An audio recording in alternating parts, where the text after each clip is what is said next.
अब आपको बताएंगे अजब करप्शन की गजब कहानी। करप्शन करने वालों ने हज जैसे मुक़द्दस मजहबी फरीज़े को भी ना बख्शा।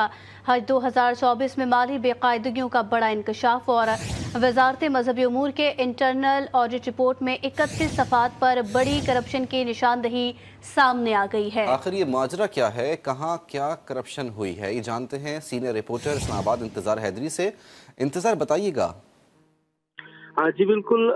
हज 2024 में माली बेकायदगियों का इंकशाफ हुआ है। 10 नुकात और 31 सफ़ात पर मुश्तमिल ये इंटरनल ऑडिट रिपोर्ट है।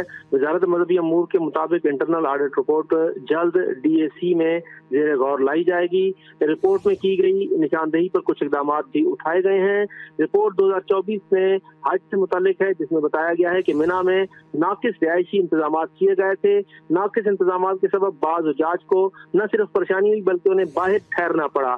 जरूरत से जायद ट्रेन टिकट्स खरीद कर माली खजाने को भी भारी नुकसान पहुंचाया गया। हाजियों के लिए खरीदे गए तहाइफ में भी बेज़ाब्तियों का इंकशाफ हुआ है, जबकि हज मुआविनीन की मकामी भर्तियों में भी बड़ी बेकायदगियों की निशानदेही हुई है।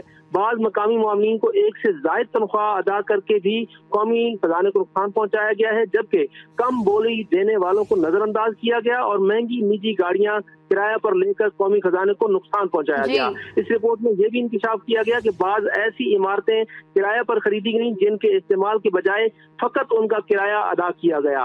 हज वेलफेयर फंड का बेदरेग इस्तेमाल का भी इंकशाफ हुआ। हज सीजन की बजाय 2024 में माली बेकायदगियों का बड़ा इंकशाफ। अपडेट कर रहे थे इंतजार हैदरी, आपका शुक्रिया।